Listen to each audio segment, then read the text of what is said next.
रावण के पास भी धन था और भगवान कृष्ण के पास भी। रावण भी सोने की नगरी में रहता था जिसका नाम था लंका। भगवान कृष्ण भी रहते थे द्वारिकापुरी, वो भी सोने की थी। रावण के नाम पर कभी नहीं आता कि उसने 1 ग्राम भी सोना कऊ को दान किया हो, लेकिन एक द्वारिकाधीश है। सुदामा जैसा भी दरिद्र ब्राह्मण आता है तो भगवान उससे द्वारिका से भी ज्यादा वैभव प्रदान करते हैं। अब मैं किसी ऐसे भक्त का चरित्र श्रवण करना चाहता हूं जिससे मेरे कान पवित्र हो जाए। आज का ही दिन मेरे पास है। परीक्षित की बात सुनकर शुकदेव जी आनंद से मग्न हो गए, विभोर हो गए, रोमांचित हो आए। भगवान के सबसे प्रिय सखा का नाम आते ही गदगद वाणी हो गई, वर्णन करने लगे। कृष्ण सयाशित सखा कश्यद ब्राह्मणो ब्रह्मवित्तमः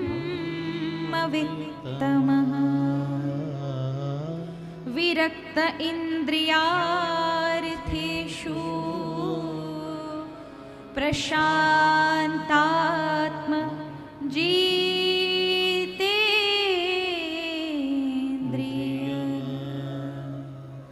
भगवान का एक सखा था। भगवान के 3 सखा हैं। कौन कौन से? सुदामा जी और दूसरे का नाम अर्जुन, तीसरे का नाम नहीं याद, उद्धव जी। पहले भक्त सुदामा और दूसरा है कर्म वाला अर्जुन, कर्मी अर्जुन, और तीसरे ज्ञानी उद्धव। ये 3 ही भगवान के सखा हैं। अब आप ये कहोगे भगवान के जो ग्वाल वाल हैं वो कौन है? भगवान ने बचपन में जिनके साथ पूरा खेल खेला, मधुमंगल, मनसुखा इत्यादि, ये सब कौन है? बोले ये तो भगवान के प्राण है महाराज। कौन है? सखा नहीं है। ब्रजवासी बल्लभ सदा मेरे जीवन प्राण। भगवान ने शपथ ली है नंद बाबा की और कहा है ब्रजवासी बल्लभ सदा मेरे जीवन प्राण, इनको नाय विसारियों मोय नंद बाबा की आन। कि ब्रजवासियों को मैं भूल नहीं सकता, मुझे नंद बाबा की सौगंध है। बाबा की सौगंध खा के कहा मैं ब्रजवासियों को कभी हृदय से नहीं भुला सकता, ये तो मेरे प्राण हैं। तो भगवान के सखा वो सखा नहीं, भगवान के प्राण हैं। सखा तो ये 3 ही हैं और उसमें सुदामा जी सर्वोपरि हैं। यहां जितनी विभूतियां शुकदेव जी ने किसी के लिए नहीं लगाई, जितनी विभूतियां सुदामा जी के लगाई, मतलब उनके स्वभाव के, उसके विषय में। जीवन में निर्धनता है, धन नहीं उनके पास। 4-4 दिन तो महाराज बिना भोजन के हो जाते हैं, लेकिन भगवान का नाम नहीं छूटता और प्रसन्न मुद्रा नहीं छूटती उनके जीवन में। ऐसे करते करते न जाने कितने वर्ष व्यतीत हो गए। कहने को वो कृष्ण के मित्र हैं जो सोने की नगरी में रहने वाले हैं। देखो भगवान ने, राम ने जो काम किए ना उससे उल्टे काम भगवान ने किए। राम जी ने सारे दानवों को मारा और दानव छुपे हुए थे जल के अंदर और भगवान थे पृथ्वी पर, भूमि पर। और भगवान का, कृष्ण का एकदम उल्टा है। भगवान के सारे जितने असुर हैं वो हैं पृथ्वी पर और भगवान है जल के अंदर। कहां? द्वारिका के अंदर।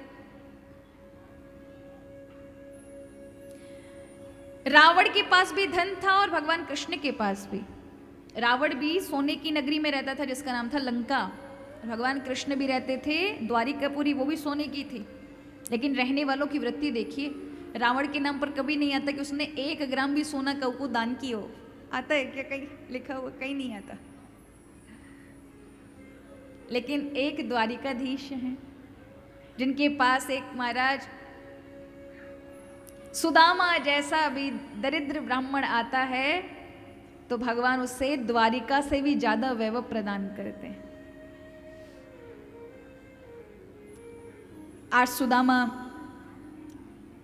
दुखी नहीं है, प्रशांत आत्म जितेंद्रिय, हमेशा आत्मा में प्रसन्न रहने वाले, इंद्रियों को उन्होंने जीत रखा है, विरक्त है हर चीज से।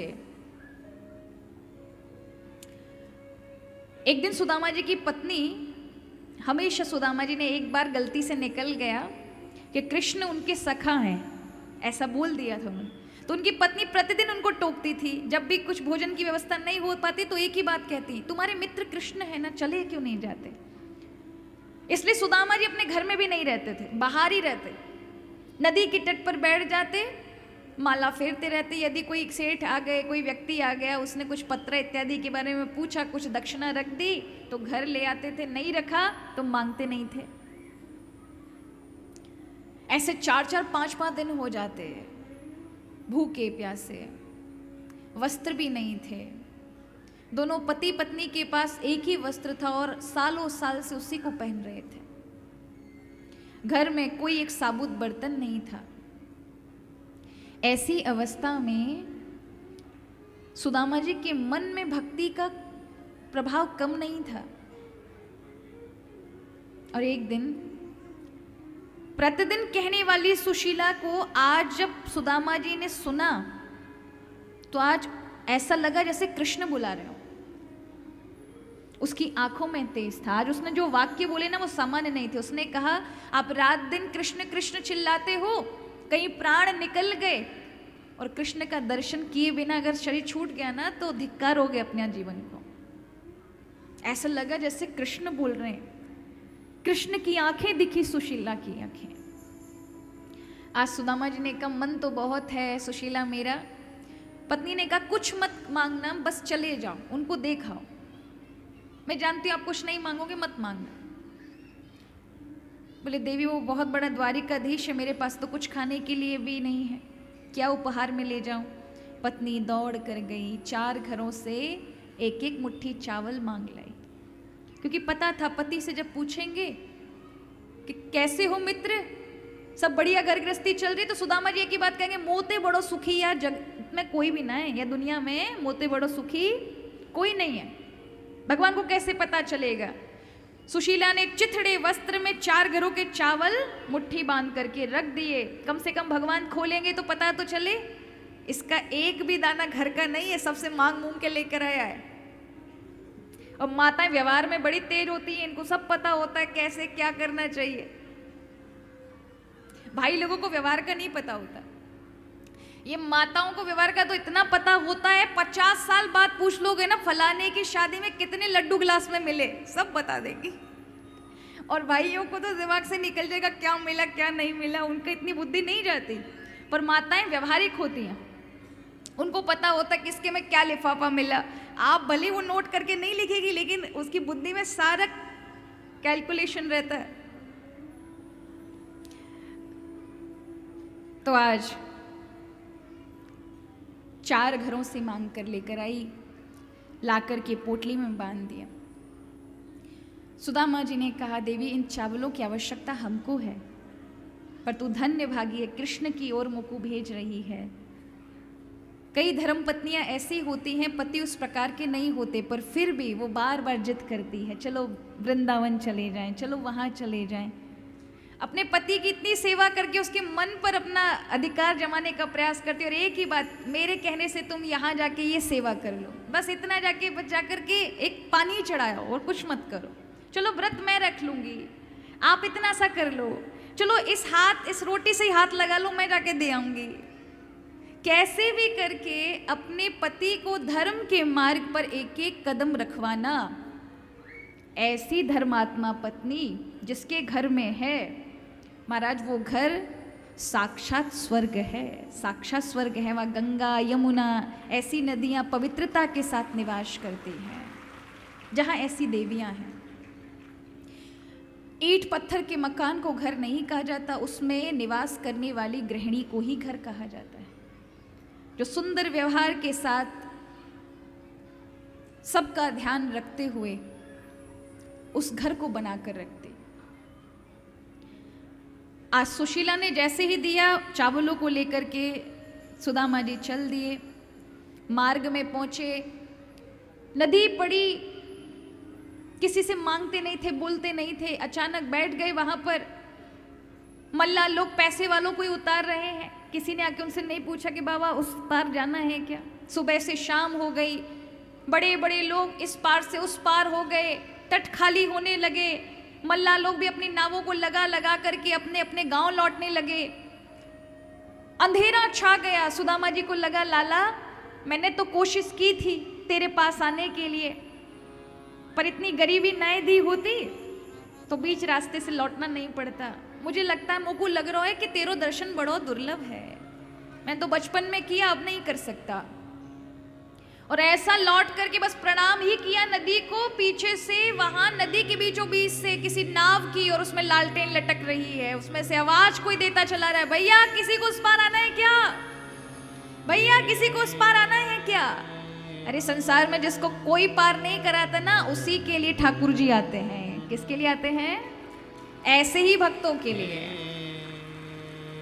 अरे संसार में यदि समय खराब हो जाता है घड़ी का, तो घड़ी सही करने वाले आपको हजारों की संख्या में मिलेंगे। अगर घड़ी हाथ की खराब हो जाए तो हजारों संभालने वाले मिल जाएंगे, घड़ी बनाने वाले मिल जाएंगे। लेकिन घड़ी के अंदर टिक टिक करता हुआ समय खराब हो गया तो भगवान के अलावा कोई उस समय को बनाने वाला नहीं मिलेगा। इसलिए जिस स्थिति में है, जिस जगह पर बैठे हो, जिस दशा में हो, अशुद्ध में हो, शुद्ध में हो, पवित्रता में हो, अपवित्रता में हो, दुकान पे हो, घर पे हो, व्यापार में हो, बाहर हो, हर क्षण भगवान का स्मरण रहना चाहिए। वो आपके साथ हैं। तो बुरा समय भी अगर आया कर्म के कारण, भाग्य के कारण, तो रक्षा के लिए स्वयं जगन्नाथ को आना पड़ेगा, यदि आपने हर समय प्रभु का स्मरण किया है तो। आज भगवान स्वयं दौड़े, मल्ला का रूप लेकर आए। कहा, पंडित जी उस पार जाना चाहते हो? किसी ने पार नहीं करा? आइए। हम भी भगवान से कहे, प्रभु हमने बहुत गाड़ी चला ली अपने जीवन की, आप ही चला लो, आप ही हमारी गाड़ी को लेके चले। सुदामा जी को बिठा करके और ठाकुर जी मल्लाह के रूप में लेके जा रहे हैं। एक एक अंग सुदामा जी का देखते हैं ठाकुर जी, ऊपर से नीचे तक पूरी एक्सरे की नजर उतर जाती है। एकदम दुबला पतला हड्डी दिख रही, मेरे लिए कितनी इसने तपस्या की है, कभी किसी से नहीं मांगा। सुदामा जी अपने तेज को छुपाने के लिए इधर उधर विचार कर रहे हैं, कैसे पहुंचूंगा, क्या करूंगा। माला जाप चल रही है। भगवान ने पार उतारा, पूछा कहाँ भैया? मेरे पास कुछ पैसे वैसे नहीं है। बोले नहीं नहीं, आप जैसे ब्राह्मणों का आशीर्वाद चाहिए, पैसे क्यों चाहिए? दोनों खोपड़ी पे हाथ धर दिए हमारे सुदामा जी ने। अरे भैया मल्ला, तेने वो को पार लगाया है, तेरा घर परिवार खूब आनंदित रहे। मेरे जीवन में मैंने और तो कुछ नहीं कमाया, लेकिन भगवान की खूब भक्ति की है, इसलिए उसके प्रभु के भरोसे तुमको आशीर्वाद देता हूँ। भगवान भी आशीर्वाद पाकर धन्य धन्य हो जाते हैं। आज सुदामा जी ने एक पेड़ के नीचे आश्रय लेकर के सोचा सुबह चलेंगे, और वहीं पर सो गए। भगवान ने सोचा मेरे लिए इतना चलकर आ गया और मैं कितना निष्ठुर हूँ, किसकी सहायता नहीं करता। सोते हुए सुदामा जी को द्वारिकापुरी में रख दिया। आज सुबह सुदामा जी ने जो ही घंटे घड़ियालों की आवाज सुनी, ब्रह्म मुहूर्त में सभी मंदिरों के घंटे बज उठे। एक ते सरस एक द्वारिका की भोन है, पूछे बिन को ही कहु सो नहीं बात करे, देवता से बैठे सब साध साध मौन है। सभी महाराज आ रहे हैं, लोग जा रहे हैं, सुंदर सुंदर वस्त्र पहने हैं, आपस में जय श्री कृष्णा बोलते हैं। बड़े बड़े राजमार्ग पर सिपाहियां चल रहे हैं, घोड़े चल रहे हैं, हर मंदिर में घंटे घड़ियाल की आवाज हो रही है, सुंदर वेद स्तुतियां निकल रही हैं ब्राह्मणों के घरों से। कहीं महाराज मंथन हो रहा है, उसकी आवाज आ रही है, कहीं झाड़ू की आवाजें आ रही हैं, साफ सफाई की आवाज चल रही है। देखकर सुदामा जी ने कहा हम तो जंगल में थे, नदी के किनारे थे, किस महल और किस राज्य में आ गए? पूछा भैया क्या नाम है इस नगरी का? बोले द्वारिकापुरी। आनंदित हो गए, झूम गए, समुद्र में जाके स्नान किया। अपनी संध्या वंदन करने के बाद भगवान से मिलने के लिए चल दिए। मार्ग में सारे मंदिरों के दर्शन करते चले आ रहे हैं। 12 बज गए थे और जैसे ही दरवाजे पे खड़े हुए, भैया द्वारपाल वहां उनसे जाकर कह दो अपने स्वामी से, पोरबंदर से एक सुदामन नाम का एक ब्राह्मण आया है, मैं उनका मित्र, उनसे कहना तुम्हारा मित्र बचपन का सांदीपन ऋषि के आश्रम में पढ़ा था आपके साथ। अगर कहेंगे तो अंदर आ जाऊंगा, नहीं कहेंगे तो लौट जाऊंगा। एक बार जाके कहो ना। कुछ द्वारपाल कहते हैं पंडित जी लगता है दिमाग खराब हो गया है, कहाँ तुम और कहाँ द्वारिकाधीश, शक्ल देखिए अपनी, तन पे चिथड़े लिपटे हुए हैं और अपने आप को द्वारिकाधीश का मित्र कहते शोभा नहीं देता। जाओ, लगता है तुम्हारी भूख ना मगज में चढ़ गई, बुद्धि में चढ़ गई, जाके कुछ 2-4 खाओ, पेट में डालो, बुद्धि ठिकाने पे आए कि हम क्या बोल रहे हैं। सुदामा जी कहते हैं भैया मैंने किसी से कभी कुछ मांगा नहीं है, मैं अयाचक ब्राह्मण हूं, इसलिए जाकर एक बार कहो। अगर वो कह देंगे ना तो ही आऊंगा, नहीं अगर पहचानेंगे तो लौट जाऊंगा, दोबारा नहीं कहूंगा, एक बार जाके कहो ना। तभी एक बुजुर्ग जो द्वारपाल था वो कहता है उन नौजवान द्वारपालों को डांटते हुए, खबरदार तुम्हें इस प्रकार से बातचीत इनसे नहीं करनी चाहिए। सुदामा जी के पास आके कहता है बताइए ब्राह्मण देवता मैं क्या आपकी सहायता कर सकता हूँ।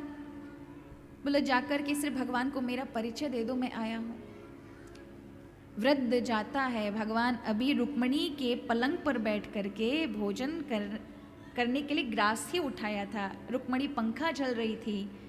तभी द्वारपाल आता है, अन्नदाता मुझे क्षमा करना, आपके इस प्रसंग में मैं आपको व्यवधान कर रहा हूं। दरवाजे पे एक दरिद्र ब्राह्मण खड़ा है और ये खड़ा हुआ ब्राह्मण द्वारिका को तो लगता नहीं, इसलिए इसने अपना परिचय दिया, ये पौरबंदर से है और पौरबंदर से अपना नाम सुदामा और रिश्ते में आपका मित्र बताता है।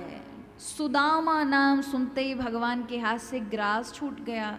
भैया सुदामा आया है, द्वारपाल को पकड़ लिया, सच में सुदामा आया है, कहाँ है मेरा मित्र। और दौड़े प्रभु। आज सभी रानियां अचंभित सशंकित होगी, कौन आया भैया, ये तो पहली बार नाम सुना। सभी द्वारपाल दौड़े, भगवान नंगे पांव चले जा रहे हैं, भागते, कहाँ है सुदामा, अरे भैया सुदामा। उत्तरीय गिर गया, कंगन कहीं गिर गए, कान के कुंडल गिर गए, भगवान आज भागे जा रहे हैं। सारा द्वारिका का महल पूरा परिकर भगवान के पीछे दौड़ रहा है, क्योंकि आज तक प्रभु ने ऐसा व्यवहार नहीं किया, क्योंकि वो राजा थे। आज भगवान नंगे पांव तक सारी रात महलों की डोरियों को, दरवाजों को पार करते हुए बाहर आ गए। सुदामा जी अभी मन में सोच रहे थे कन्हैया इतना बड़ो है गए हो भैया, अब तो भूल गए हो, अब मोको का याद रखेगा। लौट के जा रहे थे सहमे हुए कि भैया कृष्ण तो अब बड़ा हो गया, अब महल वाला है, इतने बड़े उसके, मेरे जैसे दरिद्र को कहाँ पहचानेगा। तभी पीछे से भगवान आते हैं, अरे भैया सुदामा। सुदामा ने आवाज कृष्ण की सुनी, पीछे मुड़ के देखा, अरे कन्हैया। और फिर क्या था, ठाकुर जी दौड़े और दौड़ते ही सुदामा को हृदय से लगा लिया, उठा लिया, घूमने लगे। चारों ओर द्वारिका के सारे लोग एकत्रित होने लगे, भेरियां बजने लगी, वाद यंत्र बजने लगे। जो वाद यंत्र किसी को सूचित करने में बजते थे, सभी दौड़े, क्या हुआ क्या हुआ। और तभी देखा कि भगवान कृष्ण आज सुदामा को लेकर के हृदय से लगाकर फूट फूट के रो रहे हैं, न शब्द बोले जा रहे हैं। आज सुदामा से भी कुछ बोला नहीं गया। उद्धव जी ने उनको अलग कराने की कोशिश की, फिर भी आ जाते हैं और फिर से हृदय में लग जाते हैं। बहुत देर के बाद उद्धव जी अलग करते हैं प्रभु को, कहते हैं प्रभु यहीं पर ही घंटे खड़े रहोगे या अंदर भी जाओगे? अभी सुदामा जी आए, थके हुए होंगे आपके मित्र। भगवान हाथ पकड़ लेते हैं सुदामा का, मित्र मैं कितने दिनों से तेरी प्रतीक्षा, बचपन में तू मिला, उसके बाद तैने मेरी सुध ही नहीं ली, तू भूल गयो मोको। सुदामा जी ने तो सोचा भी नहीं था कि द्वारिकाधीश उनका इतना स्वागत करेंगे। चारों ओर पुष्पों की वर्षा होने लगी, द्वारिका के लोग पलके बिछाकर सुदामा का स्वागत करते हैं। आज बड़े बड़े निनाद होने लगे द्वारिका में। कभी इतना भव्य भगवान के इतने सारे पुत्रों के विवाह हुए, कभी इतना स्वागत सम्मान किसी का नहीं हुआ। भगवान के एक इशारे पर ही सारा द्वारिका बिछ गया सुदामा जी के लिए। सुदामा जी मन में आनंदित हो रहे हैं, भैया द्वारिका में आए हो तो द्वारिका में कौन है, इतना स्वागत हो किसी ने अपने जीवन में ना देखो और अचानक हो। तो सुदामा जी आनंदित हो गए मन में, कहने लगे, गुजराती भाव है, आइए दर्शन करते हैं। એ દ્વારિકામાં કોણ છે? રાજા રણછોડ છે. દ્વારિકામાં કોણ છે? રાજા રણછોડ છે. એ દ્વારિકામાં કોણ છે? રાજા રણછોડ છે. એ દ્વારિકામાં કોણ છે? રાજા રણછોડ છે. સુદામાનો મિત્ર છે. રાજા રણછોડ છે. સુદામાનો મિત્ર છે. રાજા રણછોડ છે. સુદામાનો મિત્ર છે. રાજા રણછોડ છે. સુદામાનો મિત્ર છે. રાજા રણછોડ છે. બ્રજનો ગોપાલ છે. રાજા રણછોડ છે. બ્રજનો ગોપાલ છે. રાજા રણછોડ છે. સુદામાનો યાર છે. રાજા રણછોડ છે. સુદામાનો મિત્ર છે. રાજા રણછોડ છે. દ્વારિકાનો નાથ મારો રાજા રણછોડ છે. યાને મને માયા લગાઈ રે. દ્વારિકાનો નાથ મારો રાજા રણછોડ છે. એને મને માયા લાગી રે. गुजराती भाव है, आपको समझ आ रहा है? मैं आपको बताती हूँ. रणछोड़ भगवान का नाम है. द्वारिका का नाथ मेरा राजा रणछोड़. एने माने हमको माया, माने भगवान की माया लगावी रे. लगावी माने लगाई है. इतना सहज है, सभी गाएंगे. हे द्वारिका रो नाथ मारो राजा रणछोड़ छे. एने મને માયા લગાઈ રે. દ્વારિકાનો નાથ મારો રાજા રણછોડ છે. એને મને માયા લગાઈ રે. એને મને માયા લગાઈ મારા વાલા. મને માયા લગાઈ મારા વાલા. એને મને માયા લગાઈ મારા વાલા. મને માયા લગાઈ મારા વાલા. એને મને માયા લગાઈ રે. દ્વારિકાનો નાથ મારો રાજા રણછોડ છે. એને મને માયા લગાઈ રે. દ્વારિકાનો નાથ મારો રાજા રણછોડ છે. એને મને માયા લગાઈ રે.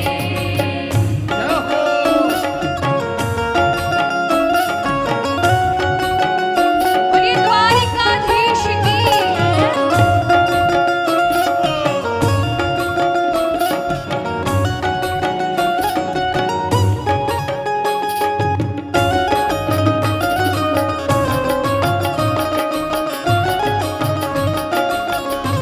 જય હો.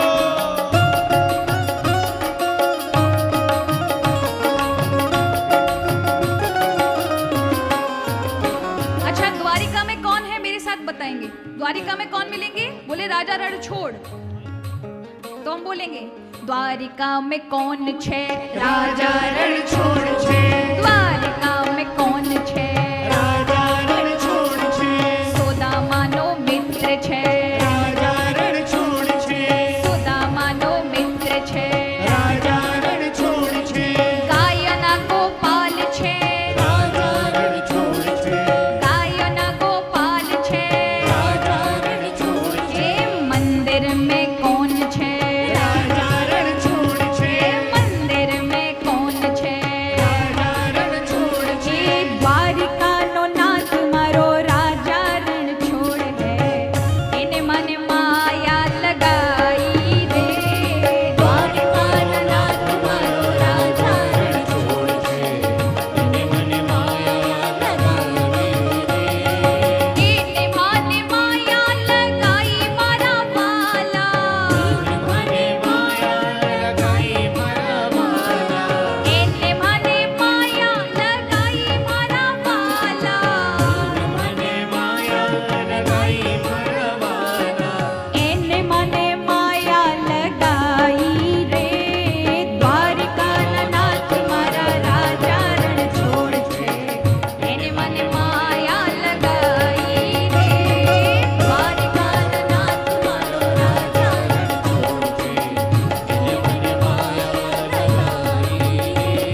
बहुत ज्यादा गाते हैं द्वारिकाधीश के सामने और कहते भगवान जैसे सुदामा के लिए दरवाजे खोल दिए ना, हम भी आपके सुदामा हैं छोटे छोटे, हमारे लिए भी दरवाजे खोल दो।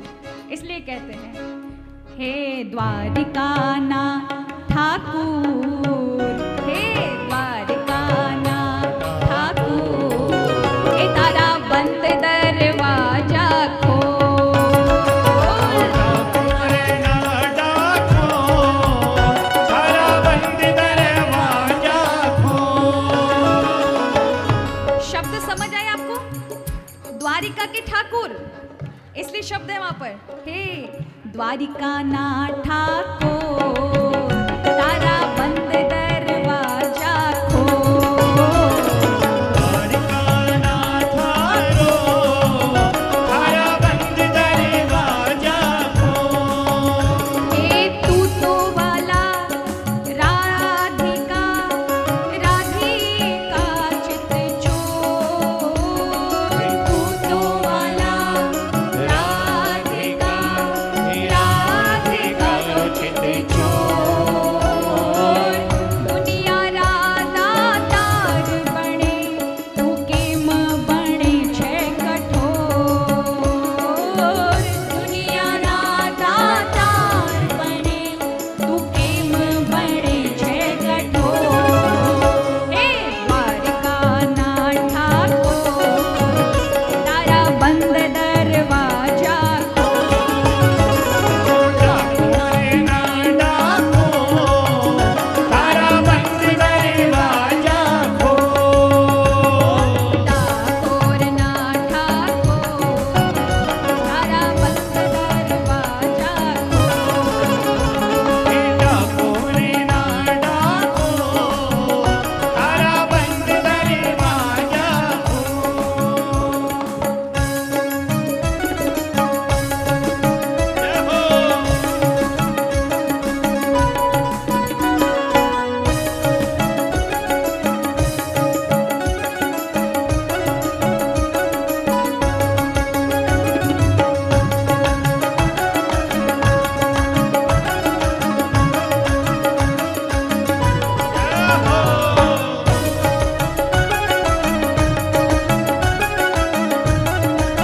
बोल द्वारिकाधीश भगवान की ताली सेवा करते हुए गाइए।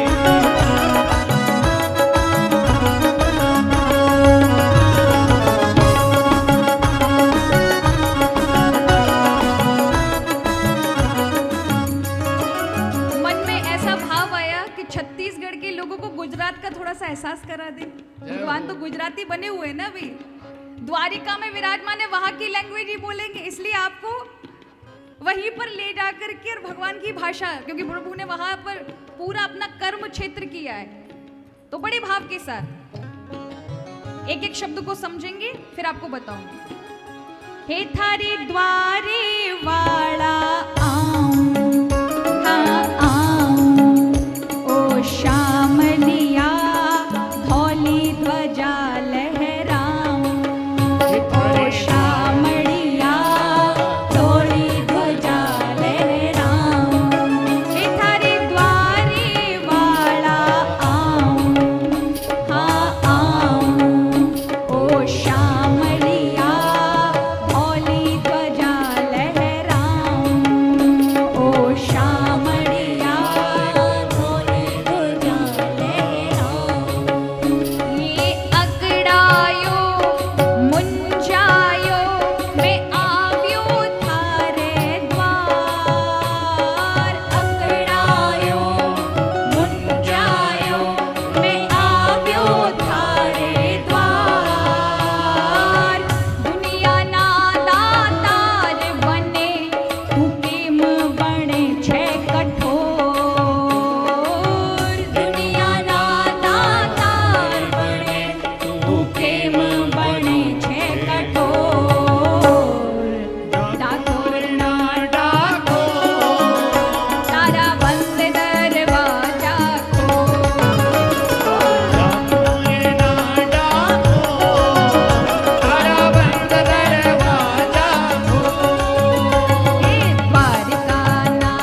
अच्छे से पता है, पर हैं हम आपके।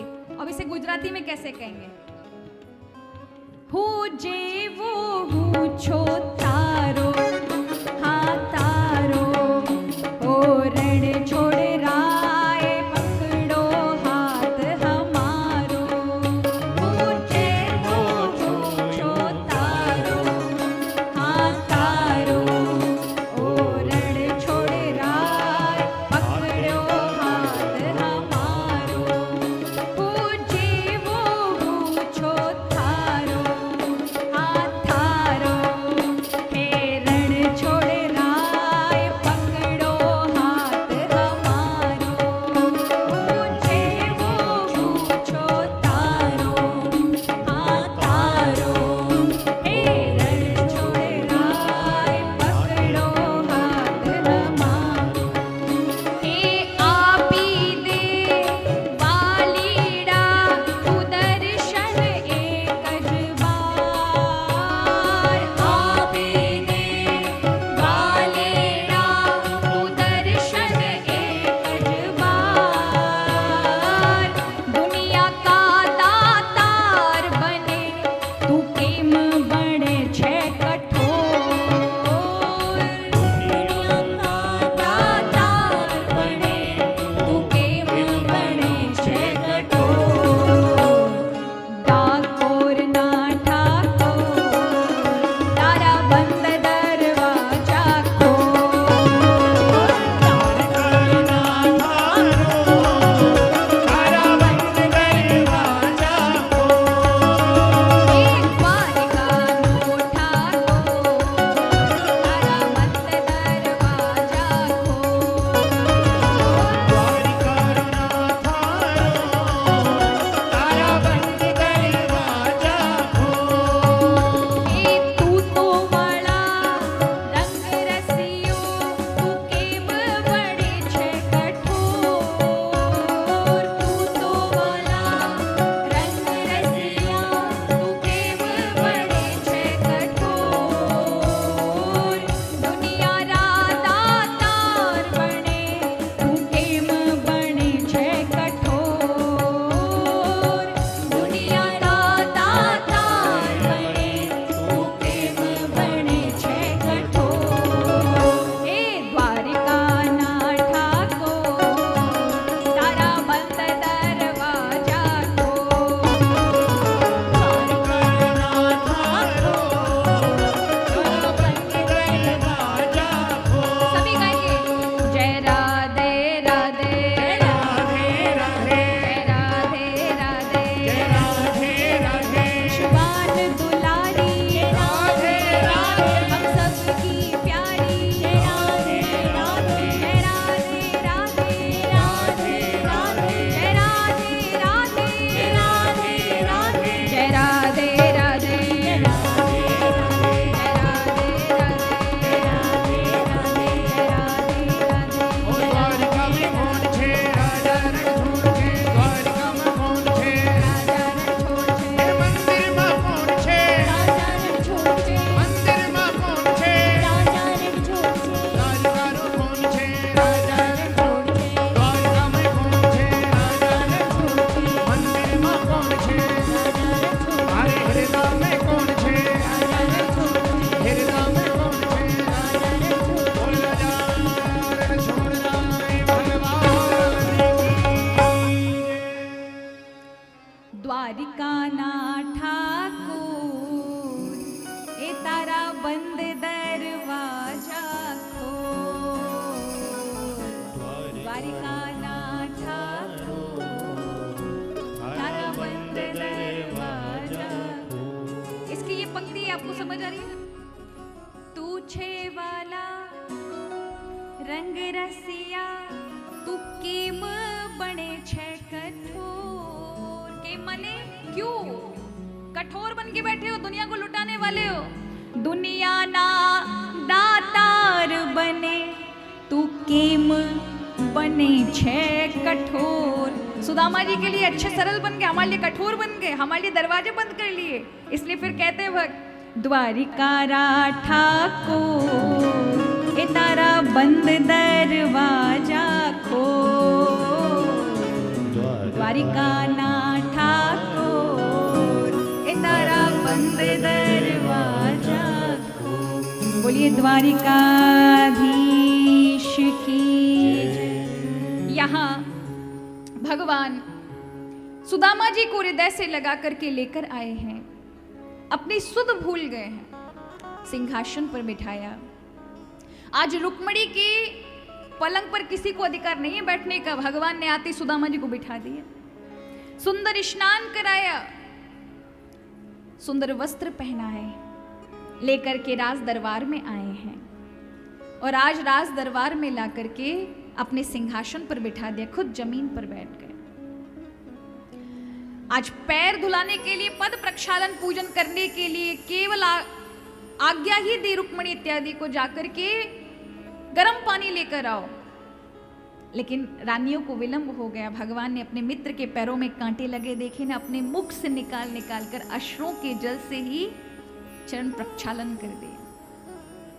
आज मिलने की बारी आई, सबको आज्ञा दी, एक एक आशीर्वाद लो। सभी महिलाएं जितनी भगवान की पत्नियां थी दौड़ पड़ी, सबने आशीर्वाद लिया। आज सुदामा जी गले जा रहे हैं, अरे लाला तू बगल ते आगे बैठ जा, तू नीचे मत बैठे। बोले नहीं नहीं, आप जैसे ब्राह्मणों का आशीर्वाद चाहिए, आप जैसा तेज में त्यागी ब्राह्मण, हमेशा सद प्रवृत्ति रखने वाला, आप जैसे ब्राह्मण से मेरा घर पवित्र हो गया।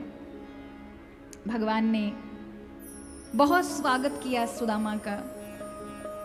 पूछा भाई विवाह तो तैने कियो होगो, अच्छा साची साची बता कितनी पत्नियां हैं तेरी। सुदामा जी कहने लगे लाला कैसी बात कर रहे हो है, कान में बताई तेरी भाभी को नाम सुशीला है, खुश है गए। अच्छा तो मेरी भाभी ने कछु भेजो होगो बता। तो सुदामा जी को लगा कहीं इसकी नजर चावलों की पोटली पे ना पड़ गई हो, इतना वैभवशाली है, इतना सारा इसका द्वारिका का वैभव है, ये चावल को देखकर इसके घर वाले क्या कहेंगे, मेरी दरिद्रता पर हंसेंगे। चावल की पोटली दबा ली। भगवान समझ गए। प्रभु ने कहा मेरी भाभी का नाम सुशीला, मेरे लिए कछु भेजो होगा, तू कछु ना कछु छुपा रहो है। सुदामा जी की नहीं तेरी भाभी भूल गई भैया, तू को जाने ना है पहचाने ना है। बोले पहचाने नहीं है, अरे मैं तो जानता हूं मेरी भाभी ने कुछ ना कुछ भेजा होगा, उसका स्वभाव इस प्रकार का है। आखिरकार सुदामा के हाथ से पोटली छीन ली और भगवान बड़े प्रेम से पाने लगे। एक मुट्ठी खाई, एक लोक की संपत्ति सुदामा की, दूसरी मुट्ठी खाई, दूसरी लोक की संपत्ति सुदामा की, तीसरे में सारी लक्ष्मी सहित सारी संपत्ति प्रदान करने वाले थे। लक्ष्मी जी, रुक्मणी जी ने हाथ पकड़ लिया, प्रभु आप भी ये सुदामा की तरह होने जा रहे हो, अरे मुझे ही अगर भेज दोगे तो आप इतना पहले से दे चुके उसको। भगवान बहुत रुष्ट हुए, सुदामा जी को पता भी नहीं चला। बालक को रोके, बालक के आने जाने को थोड़ा सा रोके। जिनके भी ये नंद गोपाल घूम रहे हैं महाराज अपने पास रखो माताओं बहनों।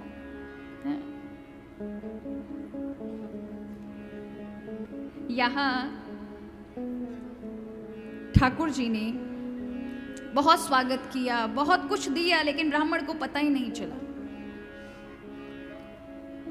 सुदामा जी ने कहा मुझे घर जाना है। ठाकुर जी ने मना किया कि मैं कैसे मना करूं तुम्हें, अभी कुछ दिन रहते ना। लेकिन सुदामा जी कहते मुझको जानू है। आखिरकार भगवान विदा करते हैं अश्रुपूरित नेत्रों से। सुदामा जाते हैं, मन में सोचते हैं कितना वैभव था मेरे मित्र का, कितना सम्मान किया, कितना कुछ किया। रास्ते विचारते जा रहे थे पर अपनी लोभ वृत्ति नहीं गई। इतना बड़ो राजा है गयो, लेकिन देने का मन नहीं रहा उसका। हर बार पूछता भाभी ने कहा भेजो, भाभी ने कहा भेजो, एक भी बार ना कही कि अपनी भाभी करे कछु ले जा, इतनो बड़ो राजपाट को मालिक बनो बैठो। फिर सोचते हैं भगवान ने इतना कुछ दे दिया, मेरा सम्मान इतना किया, इससे बढ़कर और क्या। लौट रहे थे तभी द्वारिकावासी चरणों में लौट गए सुदामा जी के। सब कहने लगे ब्राह्मण तुम धन्य हो, जब आ रहे थे तो हाथ में पोटली थी, जा रहे हो तो वो भी देकर जा रहे हो। पहली बार कोई कृष्ण के यहाँ से खाली हाथ लौट रहा है। अब तक तो हमने खाली जाते हुए देखे, भर भर के लेके जाते हुए देखे, तुम पहले हो। आते समय हाथ में चावल की पोटली थी, वो भी कृष्ण को दे आए। पहली बार कोई दानी जाता हुआ देखने लगे, आशीर्वाद लेने लगे। सुदामा जी मन में कहने लगे, लाला तेने मेरी लाज राख ले, नहीं तो माथे पे कलंक लग जातो। मैंने जीवन भर कभी नहीं मांगा, एक माथे पे कलंक और लेके जाता, देखो मंगतोरा ये ले गया। अच्छो कियो तेने मोते नाए पूछी, नहीं तो मैं मनो थोड़ी ना कर तो ले लेता। आज सुदामा जी जैसे ही अपने नगर पहुंचे हैं, विशाल भवन अट्टालिकाएं वहां खड़ी हो गई हैं।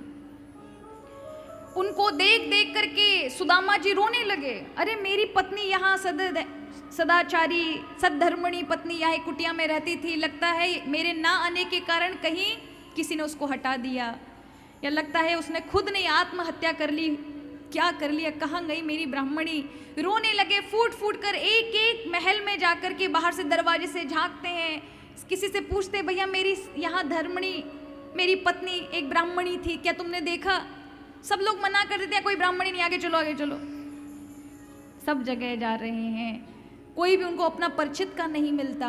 अरे कहीं मैं सच में अपनी नगरी में आया हूँ, अरे ये पेड़ तो हमारा ही था, अरे ये तो अपना ही था, अरे ये सरोवर तालाब तो अपना ही था, यहाँ जो मंदिर है वो तो अपना ही था, पर ये वैभव यहाँ कोई अपना नहीं दिखाई दे रहा। रोने लगे फूट फूट के। तभी देखा विशाल नारियों की एक मंडली चली आ रही है, सुंदर सुसज्जित छत्रों से युक्त, और उसके बीच में एक लक्ष्मी जैसी स्वरूपा स्त्री चली आ रही है। उसने आते ही सुदामा जी के चरणों में मस्तक झुकाया।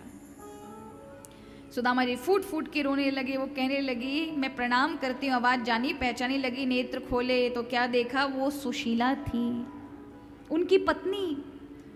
देखकर कहने लगे, देवी ये सब तुम ऐसी, और ये सब अपना ही है।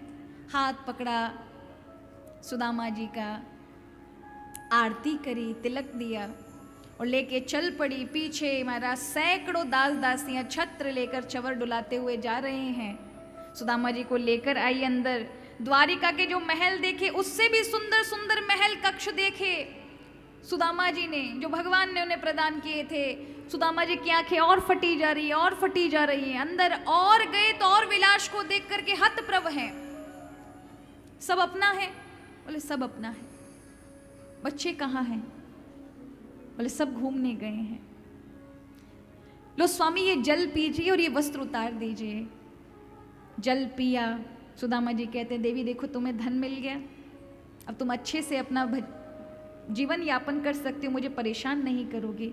मैं मेरे कृष्ण का भजन नहीं छोड़ूंगा। मैं उसे रास्ते पर कोसता हुआ आया कि उसने मुझे कुछ नहीं दिया, लेकिन मुझे नहीं पता था कि वो मुझे कलंकित नहीं करना चाहता था, इसलिए सामने से नहीं दिया। पीछे जो मैंने सोचा नहीं था वो प्रदान कर दिया।